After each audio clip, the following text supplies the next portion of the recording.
बिस्मिल्लाहिर्रहमानिर्रहीम। अस्सलाम वालेकुम। प्रोग्राम इख्तिलाफ राय के साथ मैं इफ्तार काज़मी। होता है शब रोज़ तमाशा मेरे आगे, पाकिस्तान की सियासत में तमाशा रोज़ होता है और तमाशा ही है हम और आप जैसे अवाम। नया तमाशा ये है कि साबिक़ वज़ीर-ए-आज़म इमरान खान की अहलिया बुशरा बीबी की एक ऑडियो लीक हुई है और ये ऑडियो ऐन उस वक्त लीक हुई जब इमरान खान साहब इस्लामाबाद में जलसा के दौरान इदारों पर तनकीद कर रहे थे और उनकी अहलिया की ऑडियो सोशल मीडिया पर वायरल हो रही थी। और इस ऑडियो लीक से एक बात साबित हो गई है कि मोहतरमा बुशरा बीबी कतई गैर सियासी नहीं है। गो इस ऑडियो का अभी फोरेंसिक होना, लेकिन बहुत से लोग ये दावा कर रहे हैं कि ये ऑडियो फोरेंसिक है।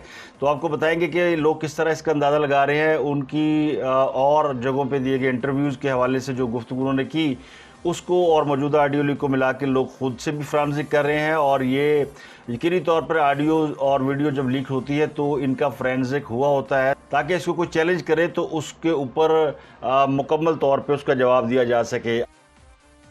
बुशरा बीबी की इस ऑडियो लीक में क्या है ये हम आपको बताएंगे, लेकिन इस ऑडियो लीक में जो गुफ्तगू हुई उस गुफ्तगू का जो मौजू है और जो टारगेट है वो तो ज़ाहिर है बताएंगे आपको, लेकिन इसके अलावा बहुत कुछ हुआ और इस बात का इम्कान ज़ाहिर किया जा रहा है कि इसका जवाब भी आएगा। पिछले दिनों दावा किया गया था कि मरीम नवाज़ की एक ऑडियो या वीडियो मौजूद है जिस वीडियो में वो जेल के अंदर एक फ़ोन छुपाते हुए दिखाई गई हैं। तो अब इस बात का मौका भी है, दस्तूर भी है, रस्म दुनिया भी है कि अगर एक ऑडियो लीक बुशरा बीबी की आई है तो जवाब में एक मरीम नवाज़ की ऑडियो या वीडियो भी लीक होगी। इम्कान है इस बात का। अब ये ऑडियो वीडियो लीक क्यों होती हैं इसके बारे में तसव्वुर ये है कि ये अमूमन ऐसे अफराद को कंट्रोल करने के लिए होती है जो अपने कंट्रोल से बाहर हो रहे हो। तो एक इस पर बात करेंगे। दूसरी हमने आपसे करनी है इमरान खान साहब का जो परेड ग्राउंड इस्लामाबाद में जलसा हुआ, उस जलसे में उन्होंने बहुत सी बातें की, बहुत सी चीज़ें उन्होंने, नया तो कुछ नहीं किया, खान साहब ने सब कुछ किया, पुराना किया, लेकिन जो दो तीन अहम बातें उन्होंने की उसके ऊपर ज़रूर बात करेंगे कि वो इमरान खान साहब के क्लेम किस हद तक दुरुस्त है और किस हद तक दुरुस्त नहीं है। जलसे में जलसा बड़ा था, छोटा था, ये क्या था, इस पर भी बात करेंगे कि इस जलसे में कितने लोगों ने शिरकत की और जलसे का इम्पैक्ट क्या आएगा, ये क्या इम्पैक्ट आ रहा है, क्या इम्पैक्ट आना चाहिए। और वो ख़बर तो आपने सुन ली होगी। मैं चूँकि एक दिन के वक्फे के बाद वीलॉग कर रहा हूँ तो वो ख़बर मार्केट में ज़ेर गर्दिश है कि खान साहब ने वो डेविड लू, जिसको वो गद्दार और जिसको कहते हैं कि इसने मुझे धमकी दी और कैसे इसकी जरूरत कैसे हुई, अमेरिका का जो सेक्रेटरी अंडर सेक्रेटरी स्टेट है शायद, जिनके बारे में इमरान खान साहब भी कहते थे कि उन्होंने हमें धमकी दी है और हमारी गैरत को ललकारा है और उन्होंने मुझे इक़्तिदार से निकालने के लिए साजिश की। उनको खान साहब जो है वो सुलह का पैगाम भेज रहे हैं, उनसे माफ़िया मांग रहे हैं और कहते छोड़ो जी, जान दो, मिट्टी पाओ, जैसे चौधरी शुजात साहब कहते हैं ना मिट्टी पाओ। तो खान साहब जो है ना मिट्टी पाने पे आ गए हैं। अब वो अदालतों के साथ भी अपने ताल्लुकात को मेकअप करने की कोशिश कर रहे हैं और वो जहां उन्होंने 25 मई को लॉन्ग मार्च के दौरान कहानी ख़त्म की थी, यानी वो लौट गए थे और परेड ग्राउंड में जलसा नहीं किया था और अदालती अहकाम की खिलाफ वर्जी की थी, उसके बाद एक सीज़ फायर हुआ था जो मैंने आपको बताया था कि अदलिया के साथ उनका एक सीज़ फायर हुआ है और ये वापस परेड ग्राउंड जाके जलसा करेंगे और फिर से अपनी जो सियासी मुहिम में जोई है उसको शुरू करेंगे। तो वो उन्होंने कर दिया। मरीम नवाज़ ने लाहौर में जलसा किया, ये उनका इंतहाबी जलसा था। गो ये जलसा इतना बड़ा नहीं था जैसे मरीम के जलसे हुआ करते थे, लेकिन ये एक इंतहाबी जलसा है और आने वाले दिनों में उन्होंने कई हलकों में इस तरह के जलसे करने हैं। अब उन्होंने 17 जुलाई के ज़मीनी इंतखाबात के लिए जो इलेक्शन कैंपेन है वो बाकायदा शुरू कर दी है, उसका आगाज़ कर दिया। तो उन्होंने कई जगहों पर जलसे किए हैं। उन्होंने क्या कुछ कहा है वो भी बड़ी अहम बातें हैं, वो भी आपको बताएंगे। इसके अलावा फ़रा और गोगी का एक और स्कैंडल है जिसमें फ़रा गोगी की वालदा और वो ख़ुद इन्वॉल्व है और सिलसिले में कुछ गिरफ्तारियां भी हुई हैं। एंटी करप्शन इस केस में बड़ी तेज़ी से परसू कर रहा है और ये यानी खुरा जो है वो मनी गाला की या बनी गाला की तरफ जाता हुआ नज़र आ रहा है। एंटी करप्शन के ज़राए कहते हैं कि जी इस केस में बहुत कुछ है और इसमें अभी और बहुत सी गिरफ्तारियाँ होंगी। क्या वो गिरफ्तारियाँ उन गिरफ्तारियों का तल्लुक़ तहरीक इंसाफ की क़यादत से है या नहीं, ये आपको बताएंगे। मुस्लिम लीग नून की हुकूमत ने साबिक़ दौर हुकूमत में कम लागत के मकानात और नौजवानों कारोबार के लिए मुतारफ़ कराएगी 2 सब्सिडी। इसके अलावा मुस्लिम लीग नून ने साबिक़ा हुकूमत की 2 सब्सिडी स्कीमों को जो कि कर्ज़ के हवाले से थी उनको आर्जी तौर पर मुअत्तल कर दिया है और पंजाब भर में वो जो बाज़ार रात को 9 बजे बंद हो रहे थे उसको खोलने का ऑर्डर जारी कर दिया। इसके अलावा हुकूमत ने सरकारी मुलाजमी की तनख्वाहों और पेंशन में इजाफे का बाकायदा नोटिफिकेशन जारी कर दिया है। उसका पे स्केल क्या है, अगर वक्त मिला तो मैं आपको उसकी डिटेल बता दूंगा कि वो इजाफा कितना हुआ, और क्योंकि मौजूद ज़्यादा है और फिर क्रिस्पी नहीं रहता अगर आप बहुत ज़्यादा गुफ्तगू करें। तो कट इन शॉर्ट आते हैं, खास साहब की अहलिया बुशरा बीबी की एक मुबैना ऑडियो लीक हुई है जिसमें वो इमरान खान के मुखालिफिन के खिलाफ बयानियाँ बनाने और उन्हें गद्दार साबित करने की मुहिम चलाने की हिदायत दे रही हैं। ये वो गुफ्तगू कर रही है अरसलान खालिद से। अरसलान खालिद जो है वो इमरान खान साहब की सोशल मीडिया टीम के हेड हैं और उन्हें फोकल पर्सन बनाए डिजिटल मीडिया का एक ओहदा दिया गया था, खास अब जब हुकूमत में थे तब भी और अब भी। अरसलान खालिद जो है वो उनके मीडिया को हेड करते हैं और पिछले दिनों अरसलान खालिद की गिरफ्तारी के लिए भी छापे मारे गए थे और वो फरार हो गए थे। उन पर बहुत से फ़ौज मुखालिफ इदारों के मुखालिफ ट्रेंड चलाने का इल्ज़ाम है। ये सोशल मीडिया सेल जिसने इम्पोर्टेड हुकूमत और एक और पाकिस्तान की जो टॉप लेवल की शख्सियत है उनका नाम लेकर उनके खिलाफ गद्दारी का फतवा जारी करके जो मुहिम चलाई थी, उसके ये रूह रवा है अरसलान खालिद। और बुनियादी तौर पर ईवल माइंड है और ईवल जीनियस है जिसने खास साहब के मीडिया को ज़िंदा रखा हुआ है, सोशल मीडिया को। सोशल मीडिया उनका तगड़ा है, इसमें कोई शक नहीं है। मुबैना ऑडियो लीक में बुशरा बीबी साबिक़ वज़ीर इमरान खान के फोकल पर्सन बराए डिजिटल मीडिया अरसलान खालिद को हदायत दे रही हैं कि किस तरह मुखालफिन के खिलाफ गद्दारी का बयानिया बनाना है। वो ये कह रही है कि खान साहब ने आपसे पहले कहा था कि गद्दारी का हैशटैग चलाना है। मुझे लोगों के फ़ोन आ रहे हैं कि आपका सोशल मीडिया तो बड़ा एक्टिव था लेकिन अब एक्टिव नहीं है, ऐसा क्यों है? आजकल तो आप लोगों को बहुत एक्टिव होना चाहिए। वो ये कह रही है कि अलीम खान और जैसे दीगर लोग मेरे और खान साहब के बारे में बातें करेंगे, उन्होंने इससे भी ज़्यादा गंद डालना है। मेरे साथ जो बच्ची फरा होती है उसके खिलाफ भी बोलेंगे, इतना गंद डालेंगे कि लोगों की गवाहियाँ भी देंगे। लेकिन आपने उसका कोई इशू नहीं बनाना कि वो क्या कह रहे हैं, क्योंकि इन सब को आपने गद्दारी के साथ लिंक कर देना। यानी अगर मैं आपको यहाँ रोकूं और बताऊं कि ये क्या कह रही है, वो कह रही है जो अलीम खान साहब हैं उनके पास कोई ऐसा एविडेंस है कि वो फ्यूचर में वो सामने लेकर आएंगे तो आपने उनको सीधा सीधा गद्दारी के साथ डाल देना। उनके सवालात का, उनके इल्ज़ामात का आपने जवाब नहीं देना जो तहरीक इंसाफ कर रही है। गड़ियों का इशू कोई जवाब नहीं, फ़रागो की करप्शन कोई जवाब नहीं, वो जो मलक रियाज का प्लॉट था कोई जवाब नहीं, अब्दुल कादर रूहानियत की यूनिवर्सिटी उनका कोई जवाब नहीं। तो जवाब तो ये देते नहीं है। तो इन सब को गद्दारी के साथ लिंक करना। अब ये जो गुफ्तगू है अलीम खान के हवाले से, अलीम खान साहब आजकल एक्टिव नहीं है, तो यूँ कि ये ऑडियो उस वक्त की जब अलीम खान साहब ने प्रेस कॉन्फ्रेंस की थी लाहौर में और उन्होंने खान साहब को चैलेंज किया था कि मेरे साथ बैठे और मैं आपको बताऊं कि आप पंजाब में क्या क्या करप्शन की हो रही है और मैं बताता भी रहूँ। लेकिन आपने उसका जवाब नहीं दिया और आपको ये सारा इल्म था कि करप्शन हो रही है पंजाब में और आप फिर उस करप्शन में कहीं इन्वॉल्व हैं या कोई उसके साथ लिंक है। साहब अगर आप सच्चे हैं आए मेरे सामने, बैठे मेरे साथ, करे कौम का मुकाबला। मैं भी आपके साथ बैठता हूं और मैं आपको वादा करता हूं कौम के सामने, अगर मैं झूठा हुआ मैं कौम के सामने जाके अपने आप को गोली मारूंगा। नहीं तो इमरान खान हिम्मत करे, इमरान खान बाहर निकलो, आओ मेरे सामने, करो मेरे सामने मुकाबला। बात करते हो तुम नए पाकिस्तान की, ये जो बुजदार तुमने यहां लगाया था, क्या मैंने यहां पे लोगों में नहीं बताया कि बुजदार यहां क्या कर रहा है? यहां 3-3 करोड़ रुपए में डीसी लगते थे। मैं आपके पास गया हूं जाके, खान साहब मैंने आपको बताई है ये बातें। यहां पे कमिश्नर लगाने का अलग रेट है, एसपी लगाने का अलग रेट है, कोई तबादला नहीं होता जबकि सीएम सेक्रेटेरिएट में पैसे ना दिए जाएं। क्या आपको ये सारी बातें नहीं पता? क्या आपको एजेंसियां ये रिपोर्टें नहीं दे रही थी? तो अलीम खान साहब ने बहुत इल्ज़ाम लगाए थे जब उन्होंने खान साहब को छोड़ दिया था। उसके बाद अलीम खान साहब खामोश हैं। अलीम खान साहब ने उसके बाद कोई बात नहीं की। उन्होंने एक टीवी चैनल समा ख़रीदा हुआ है और समा को चला रहे हैं। वैसे समा उनकी ज़रूरत नहीं है, समा सिर्फ उन्होंने अपनी जो शख्सियत है, इमेज है, उसको प्रोटेक्ट करने के लिए, क्योंकि वो बहुत बड़े रियल स्टेट के प्रॉपर्टी टाइकून है लाइक मलक रियाज या कोई और 2-4 अगर आप नाम लेंगे, ख्वाजा साद रफ़ीक उसमें शामिल हैं। ये जो प्रॉपर्टी टाइकून्स होते हैं ये अपने आप को किसी ना किसी, यानी इनको अपने बिजनेस को प्रोटेक्ट करने के लिए दे नीड समथिंग एल्स, या सियासत या फिर मीडिया। ये दो चीज़ें जो है वो समझते हैं कि इनसे ताकत आती है और ये आपको प्रोटेक्ट करते हैं। तो उन्होंने किया हुआ है। अब आप ऑडियो सुन लें ताकि मैं फिर इसके बाद बात कर सकूँ। सुने जी, आपका कल बिल्कुल जो मैंने खान साहब ने आपको कहा था ना कि गद्दारी का वो जो आपने हैशटैग करके करना है, इतने जी, लोगों जी। का फोन आया हुआ था कि आपका सोशल मीडिया बहुत एक्टिव था और एक हफ्ते से बिल्कुल एक्टिव नहीं है। तो क्यों है बेटा? आजकल तो आप लोगों को बहुत एक्टिव होना है।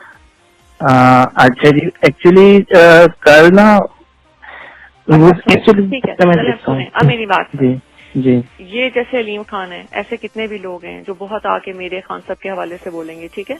इन्होंने ठीक है आगे जी। इससे भी ज्यादा गंद डालना है। वो जो मेरी साथ वो बच्ची है फरा, उसके अच्छा इतना जी। गंद डालना है, लोगों की गवाही भी देंगे। आपने उसका कोई इशू नहीं बनाना, इन सबको लिंक कर देना है गद्दारी के साथ, ओके क्योंकि जी, ये प्री ठीक है जी, प्लान्ड है।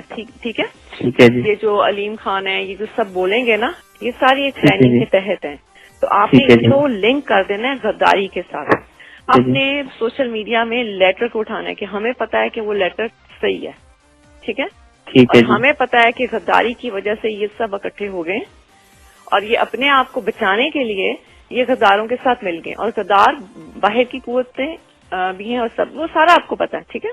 ठीक है जी, ठीक अब है जी, ये पता लग गया, आज आपने ये रूस का उठाना है कि देखो उनको पता है कि मुल्क में खान के साथ गद्दारी हो रही है और मुल्क के साथ हो रही है, और ये उनका बयान देखें। इसको आप अपने बिल्कुल लफ्जों सही है। में, इसको आपने सोने नहीं देना, इसको ठीक है जी, बिल्कुल सही है जी। इसको ट्रेंड बना देना है कि उनको भी पता है कि मुल्क और खान के साथ गद्दारी हो गई है। देखिए आज उनके बयान आया है।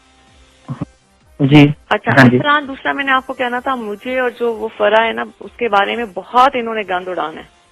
उस पे भी आप, ठीक है। उसको भी आपने लिंक कर देना है कि हमें पता है कि ये गद्दार कौन कर रहा है। बिल्कुल जी, उसको इसी तरह करेंगे ना कि ये तो सारा इस वजह से ही कर रहे हैं क्योंकि अपने खुद गद्दार हैं और इस वजह से और इस तरह नहीं के बेटा, इल्जाम वो पे एक्चुअली बिल्कुल। उसको पकड़ना चाह रहे थे, उसको ये पकड़ना चाह रहे थे कि ये चक्कर क्या है कि खान सर जो हर चीज में से निकल रहे हैं और इनको चीजें पता कैसे होती हैं। अच्छा अच्छा, हाँ, ये समझ आपको, लेकिन ये सिर्फ मैं आपको समझ बता गया। रही हूँ, इस इशू को आपने नहीं किसी को करना, मैं लेकिन वो समझ इसके गया। पीछे इसलिए है। लेकिन आपने क्या करना है, आपने तो ये सारी गुफ्तगू आपने सुन ली, इसमें बहुत सारी बातें वो कर रही हैं। अलीम खान का जिक्र उन्होंने किया कि गद्दारी का मामला, फिर उनका ख़त का मामला उठाना। आपने ये ख़त वही जो खान साहब ने डेवल्डू का लहराया था कि ये गद्दारी का ख़त है, यानी ये वो ख़त, ये जो साइफर आया था जिसमें उन्होंने कहा था कि ये हमें धमकी दी गई है, उस ख़त के बारे में कह रही इसको हाईलाइट करना, आपने इसको नीचे नहीं आने देना। फिर रूस जब खान साहब गए थे तो रूस वाला मामला ये था कि खान साहब ने ये कहा था कि जी मुझे रूस जाने की वजह से मुझे जो है वो अमेरिका नाराज़ हुआ है और उन्होंने मुझे सबक सिखाने का फ़ैसला किया है। और ये यानी इस मामले को अपने हाईलाइट करना है कि खास साहब चूँकि रूस गए सन तो अमेरिका नाराज़ होकर उनके खिलाफ जड़ा ना, यानी अमेरिका इस बात पे इनके खिलाफ हुआ है, तो इस मामले को अपने हाईलाइट करना। और ये रहा भी, अगर आप पिछले कोई 3-4 हफ्ते पीछे चले जाएँ तो ये सारे ट्रेंड सोशल मीडिया पे चलते रहे हैं, जिसकी गवाही अब उनकी गुफ्तगू से मिल रही है। और ये कहती है कि जी आपने सारे मामले को गद्दारी से, इसका लुबे लुबा भी है कि जेड़ा कोई गल करे कुछ गद्दार है, फलानी बात करो गद्दार है। यानी जिस तरह किसी को किसी भी आप कुफर का फतवा लगा दें, और पाकिस्तान के अंदर गद्दारी के सर्टिफिकेट बांटना बहुत आसान है, और गद्दारी के सर्टिफिकेट बांटना भी आसान है, और लोगों को गद्दार गद्दार कहना भी बड़ा आसान है। और गद्दारी के मामले को किसी ने कभी किसी अदालत में किसी फोरम में साबित नहीं किया। गद्दार कहना यानी वली खान को भी गद्दार, अल्ताफ हुसैन भी गद्दार, और मोहतरमा फातिमा जना भी गद्दार, हामिद भी गद्दार, बड़े बड़े लोगों को गद्दार कहा गया है। लेकिन किसी के ऊपर किसी फोरम पे ये गद्दारी का इल्ज़ाम साबित नहीं हुआ। इवन नवाज शरीफ साहब गद्दार, इंडिया का यार, मोदी का यार, नवाज शरीफ गद्दार, ये भी होता रहा, लेकिन किसी भी जगह पर ये साबित नहीं हुआ। किसी फोरम पे किसी जगह जाके इन्होंने इसको साबित नहीं किया कि गद्दारी। तो ये सिर्फ ज़ुबानी कलामी किसी को यानी बदनाम करने के लिए इल्ज़ाम तराशी। तो ये गद्दारी का इल्ज़ाम हमारे यहाँ बहुत ज़्यादा बाय किया जाता है, ये थ्योरी बहुत हमारे यहाँ बहुत बिकती है, फलाना बंदा गद्दार है तो हम फ़ौरन बाय कर लेते हैं। हमारे यहाँ 2 ट्रेंड बड़े बिकते हैं। इंडिया के अंदर अगर इलेक्शन होना तो इंडिया के अंदर पाकिस्तान दुश्मनी का ट्रेंड बहुत बिकता है, यानी पाकिस्तान दुश्मन है, पाकिस्तान ये साजिश कर रहा है, पाकिस्तान वो कर रहा है, वो पाकिस्तान के नाम पे बड़े वोट लेते हैं। हमारे यहाँ इंडिया के नाम पे वोट नहीं मिलते। अगर हम कहें जी हम इंडिया को सबक सिखा देंगे और इंडिया के साथ ये कर देंगे, जैसे हमारी मजहबी बातें करती है इंडिया मुर्दाबाद या इंडिया, तो कोई भी इनको वोट नहीं देता। बेचारी वो मजहबी बातें बड़ी ऑर्गेनाइज और बड़ी यानी किरदार के हवाले से बेहतर होती हैं, लेकिन लोग उनको उस तरह नहीं रिस्पॉन्ड करते जिस तरह करना चाहिए। तो इंडिया हमारे यहाँ नहीं बिकता क्योंकि लोग समझते हैं कि यार इंडिया के साथ इंडिया झूठ बोलता है, पाकिस्तान कोई साजिश उनके खिलाफ करता ना, पाकिस्तान उनको नापसंद करता। तो ये दोनों बातें सही हैं कि पाकिस्तान कोई उनको नापसंद भी नहीं करता और साजिश भी नहीं करता। इसके बरक्स अमेरिका के ख़िलाफ़ अगर आप नारेबाजी करें और अमेरिका को दुश्मन करार दें तो बड़ा बाय होता है, और इतना बाय होता है कि आपकी सोच होगी। एक हमारे अगर मैं आपको मिसाल दूँ ईरान की, ईरान में अमेरिका मुर्दाबाद, और फिर इराक़ में अमेरिका मुर्दाबाद, ईरान में अमेरिका मुर्दाबाद, शाम में अमेरिका मुर्दाबाद। तो ये बहुत से मुल्क हैं जहाँ अमेरिका, तो पाकिस्तान के अंदर बहुत से लोग हैं जिनके इन ममालिक के साथ रूहानी अकायद मिलते हैं, तो वो भी सब अमेरिका मुर्दाबाद के नारे लगाते हैं। अमेरिका का जो यार है ना वो हमारे लिए गद्दार है, ये हमारा एक बड़ा पॉपुलर स्लोगन है, तो ख़ास हमने उन्होंने बाय किया था। अब इसको अगर चला रही हैं मोहतरम बुशरा बीबी, जिनके हवाले से मैंने वैसे कभी प्रोग्राम नहीं किया उनकी किरदार के ऊपर, उनके अमाल के ऊपर, और उनके जादू टोने और सफलियात और जो भी वो करती हैं, लोग कहते हैं कि वो करती हैं, मुझे नहीं पता, ना हम मिले हैं, ना हमें एक अंदाज़ा है, ना हम उनके इस किरदार के ऊपर जाते हैं। हाँ साहब की पहली जो एहलिया जमाइमा और उसके बाद दूसरी एहलिया रिहाम खां, वो जितनी उनके ऊपर डिस्कशन हुए इनके ऊपर नहीं हुई, बुशरा बीबी के ऊपर नहीं हुई। इनके ऊपर लोगों ने सिर्फ इसलिए नहीं की कि वो लोग समझते हैं कि चूँकि ये हिजाब में रहती है, पर्दे में रहती है, तो वाकई हो सकता है ये घरेलू खातून हो। लेकिन अब जो ये सामने आ रही मुबीना नायडू ये बता रही है कि वो सियासी खातून है। अगर ये ऑडियो सच्ची है तो, जो मुझे अभी नहीं पता कि सच्ची है कि नहीं, लेकिन इस रिलेटेड वीडियो में आपको दिखा देता हूँ। एक किसी ने बनाई हुई ऑडियो, ज़ाहिर है ये उनके मुखालिफिन जो सोशल मीडिया के लोग होते हैं उन्होंने बनाई होगी कि देखें जनाब ये ऐसी वीडियो, तो वो भी आप देख लें। गद्दारी हो रही है और मुल्क के साथ हो रही है, और ये उनका बयान देखें। इसको आप अपने लफ्ज़ों में, इसको आपने सोने नहीं देना, इसको ठीक है जी, बिल्कुल सही है। इसको ट्रेंड बना देना है कि उनको भी पता है कि मुल्क और खान के साथ गद्दारी हो गई है। देखिए आज उनके करो, यानी कि अजीब सा माहौल है हमारे मुल्क में, औरतों पे इतना जुल्म हो रहा है, चाहे वो शादीशुदा है, चाहे उनके ऊपर इतने जुल्म हो रहे हैं, यानी कि मुझे लग ही नहीं रहा कि हम इस्लामी मुल्क में। इमरान खान कमिटेड है, खड़े रहेंगे। उनके ऊपर इतने जुल्म हो रहे हैं, यानी कि मुझे लग ही नहीं रहा कि हम इस्लामी मुल्क में। इमरान खान कमिटेड है, खड़े रहेंगे। अब इन दोनों वीडियो को देखने के बाद तो समझ में आती है कि ये आवाज़ उन्हीं की है। अब उनकी इस ऑडियो लीक से इस बात को तकवीद मिलती है कि ये जो गद्दारी, अमरीकी साजिश का चूरन, फ़ौज के ख़िलाफ़ कंपेन, बाजवा साहब के नाम पे जो कंपेनें चलाई जाती हैं, उनको बुरा भला कहा जाता है, ये सब कुछ वो दरअसल अपने जो काम है, जो अपनी कारकर्दगी कह लें उसको, अपनी लूट मार कह लें, करप्शन कह लें, नाहली कह लें, कुछ कह लें कि जो जिसको आप हाइड करते हैं। क्योंकि अगर आप सच्चे हों तो फिर आप उन चीज़ों को सामने लेकर आए जो आप करते हैं, जो आपका क्रेडिट है। तो हासिल के क्रेडिट पे क्या है? असल सवाल तो ये कि आप बीइंग अ प्राइम मिनिस्टर आपके क्रेडिट पे है क्या? आपके क्रेडिट पे ये है कि आपको अमेरिका ने साजिश करके निकाला, आपकी क्रेडिट पे ये कि आपकी फ़ौज ने मदद नहीं की, आपकी क्रेडिट में ये कि आपको आधी रात को निकाला गया, आपके क्रेडिट में ये कि आपने पाकिस्तान को डुबो दिया, पाकिस्तान की सियासत, मईशत, सबका तो आपने बेड़ा गर्क कर दिया। तो क्रेडिट पे कुछ नहीं है। तो जब क्रेडिट पे कुछ नहीं है तो फिर दूसरों को डिसक्रेडिट कर दो, ये है उनकी सियासत का फ़लसफ़ा। अब ये जो इतनी बातें उन्होंने की हैं खान साहब ने, तो वैसे तो उन्होंने जलसा भी किया, उस जलसे में तो उन्होंने जो बातें की मैं आगे चल के आपको बताऊंगा। लेकिन जो इस पे जो होना चाहिए वो ये होना चाहिए कि या तो ये ऑडियो लीक आनी नहीं चाहिए, ऑडियो वीडियो लीक जो भी जारी कर रहा है, अगर वो जारी कर रहा है तो फिर उसको साबित भी करना चाहिए, उसके ख़िलाफ़ कोई इन्वेस्टिगेशन होनी चाहिए, कोई उसका फ्रांसिक होना चाहिए, FIA या कोई और अदारा इसको फ्रांसिक करे, इसकी तस्दीक करे, फिर कोर्ट में केस जाए। अब मैं ये तो नहीं कहता अदालतें आज खुद नोटिस ले, अदालतें खास साहब के ख़िलाफ़ नोटिस नहीं लेंदी हैं, ये तो आप समझ लें कि ये सफाई फाड़ दें कि कोई अदालत खान साहब के ख़िलाफ़ नोटिस लेगी। खान साहब वहाँ पे अभी तक यानी उनकी अभी से है, अभी लाडले हैं, ये तो यानी मैं बिला तरद्दुद कह सकता हूँ कि वो उनको वहाँ पे बहुत ज़्यादा सपोर्ट मिलती है। यानी अगर लाहौर हाई कोर्ट फ़ैसला दे दे कि इलेक्शन करा दें पंजाब में CM का, और सुप्रीम कोर्ट में वो केस चला जाए और सुप्रीम कोर्ट के खास साहब को पूछ के बताएं कि क्या करना है, खास साहब से पूछें कि क्या हमजा को वज़ीर आला रखना है या नहीं रखना, तो फिर वो पीछे की रह गया। मैं तो उस जज पे हैरान हूँ, वो जो लाहौर हाई कोर्ट में 5 जजों ने फैसला दिया, वो फैसला भी आपको सुनाऊँगा आगे चल के, बल्कि बाद में बात करता हूँ उसके ऊपर। इसको पहले निपटा लें कि इसके सारे सबूत सामने रखने चाहिए। अब इसमें मैं नहीं कहता इदारों को जवाब देना चाहिए, इदारे इस लड़ाई में आएंगे नहीं, मेरा नहीं ख्याल कि जवाब कोई उन पे आएगा या उनकी तरफ से आएगा। लेकिन ये जो गद्दारी के फतवे अगर फ़राह खान को बचाने के लिए चल सकते हैं, फ़राह का बुनियादी जिक्र है, फ़राह को टारगेट किया जाए, फ़राह और गोगी जिस करप्शन के बड़े किस्से हैं, उनको बचाने के लिए अगर सब कुछ किया जाएगा, यानी कि गद्दारी के फतवे लगाए जाएंगे, तो फिर चक्की रह गया। यानी एक ये पाकिस्तान की खातून अव्वल वो अपनी एक दोस्त को बचाने के लिए, एक अपनी अपनी एक फ्रंट वुमेन को बचाने के लिए ये सारे ट्रेंड चलवाती हैं, बाजवा इस्तीफ़ा दो, फलाना गद्दार और सारी चीज़ें, जिसमें जिसमें हमें ये अक्सर लोग कहते हैं जी ये फ़लाँ ने चलाई होंगी, ये बाबा पेशावर वाले ने चलाई होंगी, ये किसी और ने चलाई होंगी, ये सारे उनके पीछे वो है। तो मास्टर माइंड नहीं तो नज़र आ गया ना, मास्टर माइंड होता है, ये मास्टर नहीं माइंड है। तो ये मुझे कोई तवज्जुह नहीं हुआ। ये वो हकीकत है जो अक्सर लोगों को मालूम थी कि ये जो रियासती इदारों के सरबराहान और सियासी बहालों के खिलाफ सोशल मीडिया ट्रोल्स ये जो आ रहे हैं, ये पीटीआई में बाकायदा प्लानिंग से ये एक तो ये साबित हो गया पीटीआई चलवा रही है, ये इंडिपेंडेंट ट्रोल्स नहीं है। दूसरा ये साबित हो गया कि इनको पीछे बैठ के कोई चला रही हैं खातून जिनका नाम जो कि खातून अव्वल है। इसका कोई जवाब नहीं देगा। इसमें वो सिर्फ ये कहेंगे जी जाली है, पहले भी आई थी जाली, फ़लाँ की भी जाली आई थी, फ़लाँ की भी जाली आएगी, तो अब इनकी भी वो कहेंगे जाली आई है, क्योंकि ये किसी कोर्ट में तो जाएगी नहीं।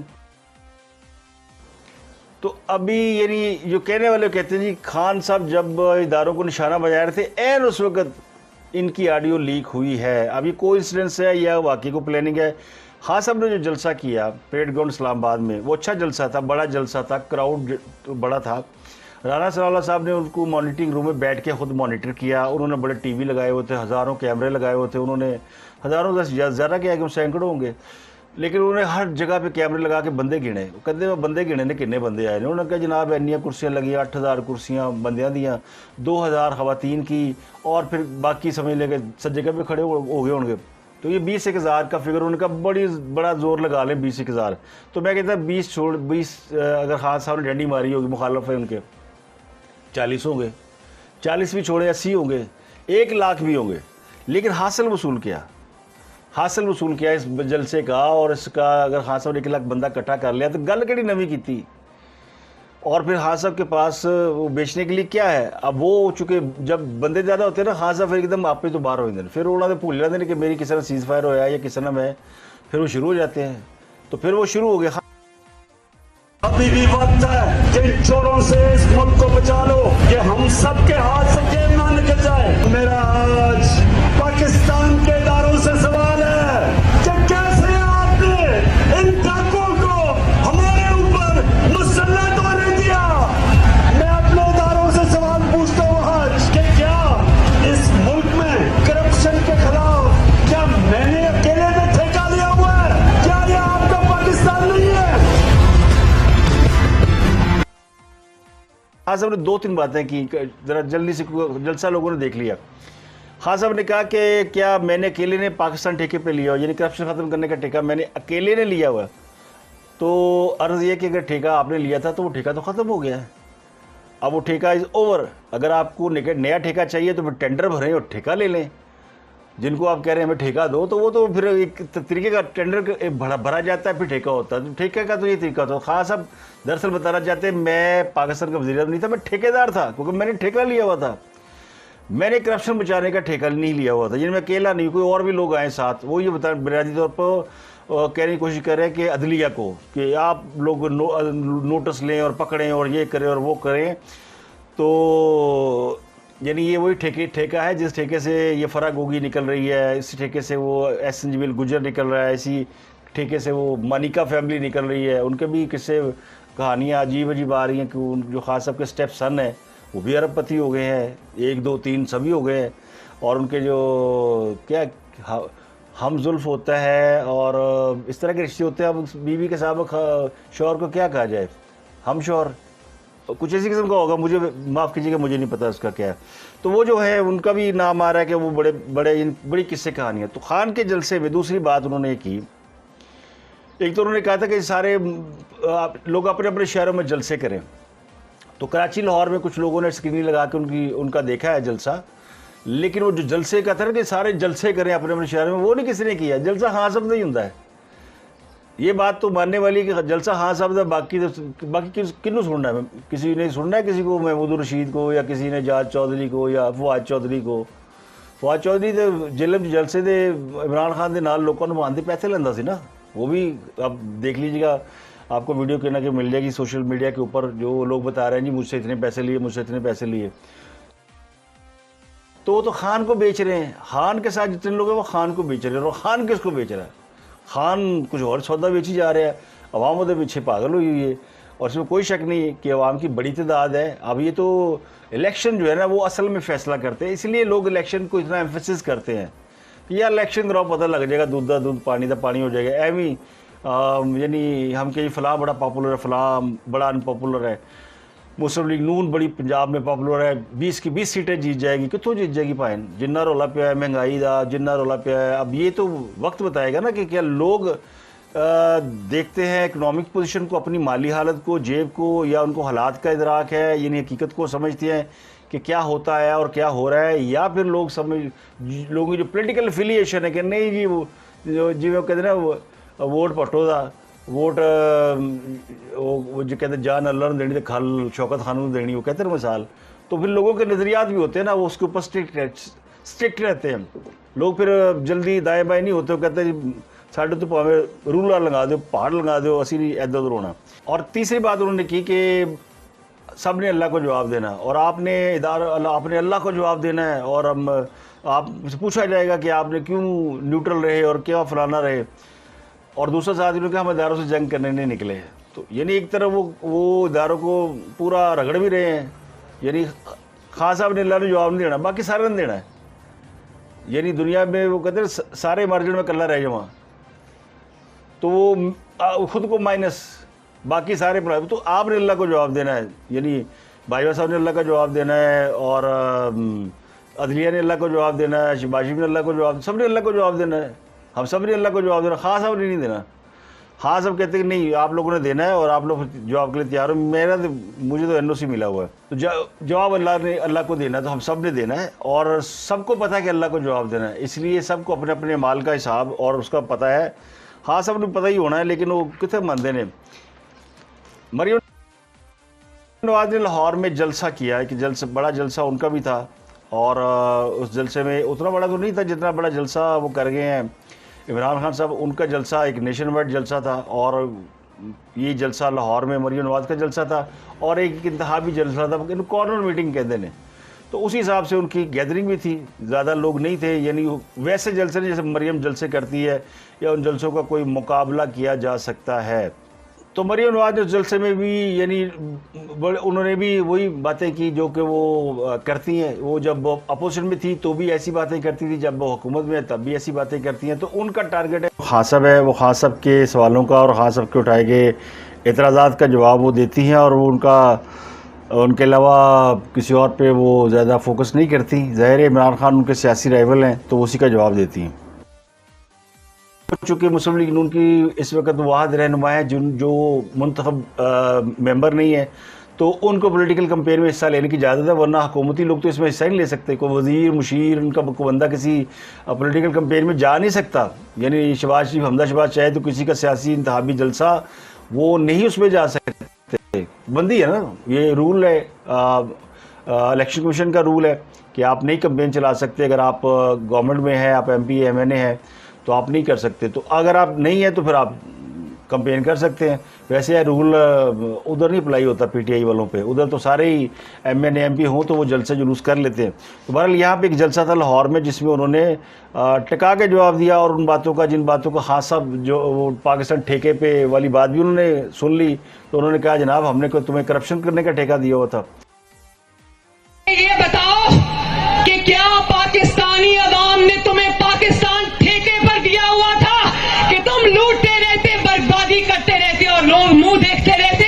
फितना खान का एक ही दुख है कि पाकिस्तान श्रीलंका क्यों नहीं बना। हालांकि फितना खान ने पाकिस्तान को श्रीलंका बनाने का पूरा बंदोबस्त किया हुआ था कि पाकिस्तान श्रीलंका क्यों नहीं बना। तो मरियम नवाज़ की जो बातें होती हैं वो भी टू द पॉइंट होती हैं, और वो हमेशा अच्छा बोलती हैं। और अच्छा बोलने से मुराद अब सिर्फ फ़र्क ये है कि अब उन्हें एक साथ होना चाहिए कि वो जवाबदेह भी हैं, वो हुकूमत को रिप्रेजेंट करती हैं, वो खाली अब यानी अपोजिशन में नहीं है। तो उसी हिसाब से उनको देखना चाहिए। मैं आपको अदालत उज़्मा का फैसला भी सुनाऊंगा वज़ीर पंजाब वाला, लेकिन दो खबरें जल्दी से। एंटी करप्शन यूनिट ने फराग गोगी केस में 2 मुलजमान को गिरफ्तार किया जिनका ताल्लुक Faisalabad industrial estate development and management company फेडेमिक से है। ये फेडेमिक एक इदारा है जो कि जो फैसलाबाद का इंडस्ट्रियल एरिया जो है उसके अंदर प्लाटों का डेवलपमेंट, अलॉटमेंट, मैनेजमेंट सब देखता है। वहाँ पे एक सनती प्लाट था जिसकी कीमत थी 60 करोड़ रुपया। वो प्लाट फराग गोगी को दिया गया 8 करोड़ 30 लाख रुपए में। ए होंदी है जनाब ईमानदारी। और हाँ सब कहते हैं जी चोरों का डोला मुसल्लत कर दिया गया, आपने हमारे ऊपर चोर डाकू रख दिए, आपने ये कर दिया, यानी उत्तू रौला पाई जा विचो विच खाई जा। ये बात यहाँ पे साबित होती है कि जो आपके करीबी लोग हैं, जो कि आपके घर के लोग हैं, जिनकी कभी चेकिंग नहीं हुई, खान साहब के घर जाते हो बनी गाला गेट पे रोका नहीं जाता था फराग गोगी को, सीधी एंट्री बैग होता ना भरे हुए। तो फराग गोगी के शौहर एहसन जमील गुज्जर ने 2 अरब की जाली गारंटी दी इस केस में इंडस्ट्रियल प्लॉट हासिल करने के लिए। तो ये चूँकि इन्वेस्टिगेट हो रहा है फराग के असास से एहसन जमील गुज्जर के, तो इन्होंने सबको यानी चेक किया। तो ये जो चीफ एग्जीक्यूटिव ऑफिसर थे फेडमिक के राना यूसुफ, उनको पकड़ा गया और secretary special economic zone committee Maqsood Ahmed, इनको पकड़ा गया, इनको गिरफ्तार किया गया। इन पर इल्ज़ाम ये है कि इन्होंने 10 एकड़ ज़मीन यानी 60 करोड़ का प्लॉट थे 8 करोड़ से देता, 64 कई गुना फ़ायदा है। तो ये इस पर मुकदमा दर्ज करते हुए इसको यानी इसमें गिरफ्तारियां हुई हैं। ये केस बड़ा इंपॉर्टेंट था। इसमें जो नाम आ रहा है वो फराग गोगी और उनकी वालदा है। वालदा के नाम पे अलमौज डेयरी, वालदा का नाम बुशरा है। ये बुशरा बीबी की हम नाम है, इसलिए पहले जब इन कंपनियों का नाम आए थे तो बुशरा बीबी पर ये इल्ज़ाम आया था कि उनका नाम है, लेकिन बाद में पता चला कि ये बुशरा बीबी जो है फराग की वालदा हैं। ये हो गया। और जनाब इस पर गिरफ्तारी होगी। एक और ख़बर जो पीटीआई के अब्दुल्ला यार साहब हैं, ये इन्होंने नायब अमरीकी जो थे अपना सेक्रेटरी स्टेट डेवल्डू को, उन्हें भेजा है एक लेटर और उसमें कहा कि जनाब छड्डो बादशाह जान दो। ये डेवल्डू वो है जिनके ऊपर खान साहब ने कहा था कि इन्होंने वाशिंगटन डीसी में पाकिस्तान के सफ़ीर को, जो पाकिस्तान के सफ़ीर ने दावत अरेंज की हुई थी, उसके अंदर ये बताया था कि इमरान खान के होते हुए पाकिस्तान से ताल्लुकात अच्छे नहीं हो सकते, इसको निकालें तो पाकिस्तान के साथ ताल्लुकात अच्छे हो जाएंगे, और अगर ये रहे तो फिर पाकिस्तान को बहुत से नुकसानात भुगतने पड़ेंगे। उन्होंने वैसे गल नहीं की थी, पता नहीं की थी कि नहीं की थी। इसको बुनियाद बनाया खान साहब ने। जब उनके खिलाफ तहरीक एतमाद आई तो उनको इक़्तिदार से निकाल दिया गया। तो ये है वो अमरीकी साजिश जिसको लेके खान साहब शुरू हुए थे। अमरीकी साजिश से शुरू हुए और फिर उन्होंने बाजवा साहब और इदारों के ऊपर मीर जाफ़र मीर सादिक कहा, फिर उन्होंने कहा नहीं मैंने इनको नहीं कहा, फिर उन्होंने और बातें की, मुख्तलिफ अदालतों को कहा, बात 12 बजे रात अदालतें क्यों खुली, फिर उससे मुकर गए। तो ये सारे वो है जिसमें अब खान साहब ने उनको भेजा है कि माफ़ कर दो और जनाब मिट्टी पाओ, जान दो, आगे बढ़ो। तो खान साहब ने एक सीज़ फायर अदलिया से किया हुआ, दूसरा सीज़ फायर कर लिया डेविड लू से। 2 सीज़ फायर उन्होंने कर लिए हैं। अब उनका सीज़ फायर है इस्टेब्लिशमेंट से कि उससे कैसे होना है, लेकिन उससे भी वो उधर से जो है ना वो पूरा उन्होंने ताला लगा के ना, वो कहते हैं अंदर ताला लगा के ना सके नहीं, एक तो बाहर से ताला होता है, एक अंदर से ताला लगा के वो उन्होंने बंद कर दिया हुआ है। यानी अजीब सी बात है कि जो न्यूट्रल होने चाहिए वो न्यूट्रल हो गए हैं, उनको न्यूट्रल मान कोई नहीं रहा। खास तौर पर जलसा जी भी कहता है कि वो जो अंपायर है वो मिला हुआ है अपोजिशन के साथ और उनको इलेक्शन जिताना चाहता है। अच्छा, खास साहब की भी आज तक समझ नहीं अंपायर किसको मानते हैं। पहले वो कहते थे अंपायर का मतलब ये है कि फ़ौज, फिर वो कहते थे नहीं अंपायर का मतलब ये कि अल्लाह मियाँ जो ताकत है सबसे बड़ी। आज उन्होंने कह दिया अंपायर जो है वो मुस्लिम लीग नून के साथ है। तो क्या ये समझा जाए कि वो कह रहे हैं कि अल्लाह मियाँ नून लीग के साथ है, यही समझा जाए, या फिर उनका वो मौक़िफ़ है जो वो कहते हैं। तो असल मौक़िफ़ तो उनका वही है कि जी वो फ़ौज उनके साथ है, और ये बात उनकी मानी भी जा सकती है क्योंकि हाँ सब के साथ तो है नहीं, तो किसी न किसी के साथ तो होंगे। अगली खबर है सीनियर सहाफ़ी याद अमीर पर एक अटैक हुआ और ये अटैक 2 रोज़ कबल हुआ जब उन्होंने इस्लामाबाद में एक सेमिनार से खिताब किया और लाहौर में उनका दफ्तर दुनिया टीवी उससे बाहर निकल रहे थे, उन पर लोगों ने रोक कर हमला किया, तशद्दुद किया। अब इसकी बहुत सारी कहानियाँ, बहुत सारे किस्से आ रहे हैं क्योंकि इस्लामाबाद में जो याद अमीर साहब ने तकरीर की थी सेमिनार के अंदर, वो उसमें उन्होंने 2 लोगों पर तनकीद की। एक तो इदारे पर तनकीद की और एक उन्होंने इमरान खान साहब पे तनकीद की। और अब उसके बाद उन पर अटैक हो गया तो कहने वाले कहते हैं कि जी फिर जिन पे तनकीद की उनका काम है या तो किसी इदारे ने उनके ऊपर अटैक किया या फिर खान साहब के लोगों ने अटैक किया, और ये रवायत रही है, खान साहब तनकीद सुनना पसंद नहीं करते, और किसी महफिल के अंदर उनके ऊपर तनकीद हो जाए या कोई सवाल ऐसा पूछने तो फिर उसकी खैर नहीं होती। तो अब ये शक उन पर है, लेकिन अभी इसका कोई एविडेंस नहीं है, ना ही इसको कोई इसके ऊपर, लेकिन ये कंडेमेबल है, इसके ऊपर मजम्मत की जानी चाहिए। आज़ाद मीर के ऊपर जो अटैक हुआ उसके ऊपर पता नहीं क्यों ये इतनी इंपॉर्टेंट जगह थी कि इसके ऊपर जहाँ ये अटैक हुआ वहाँ पे 36 कैमरे लगे हुए हैं। अमेरिकन कॉन्सर्ट वहाँ से करीब है, एबर्ट रोड है, पीटीवी की इमारत है, दुनिया टीवी है, ये एक बड़ा बिजी रोड है, साथ ही प्रेस क्लब है। तो ये 4-5 बड़े बड़े प्रेमिसेस है और पीछे बैरेट होटल भी है, तो चारों तरफ कैमरे लगे हुए हैं, और ये मुमकिन नहीं कि कोई अटैक करने आए और उसकी गाड़ी का नंबर नोट ना सके या वो निकल जाए। अगर इंसिडेंट की फुटेज नहीं है तो गाड़ी की जो पासिंग है या आना जाना वो तो नोट हो सकता है, और पंजाब हुकूमत को चाहिए कि उसको उनको गिरफ्तार करे। अगर वो नहीं करेंगे तो फिर लोग कहेंगे जी कि फिर हुकूमत है काम में। तो अदालत उस्मानी वज़ीर पंजाब के इंतखाब से मतलब लाहौर हाई कोर्ट के फैसले का जो तहरीरी फ़ैसला है वो जारी कर दिया है।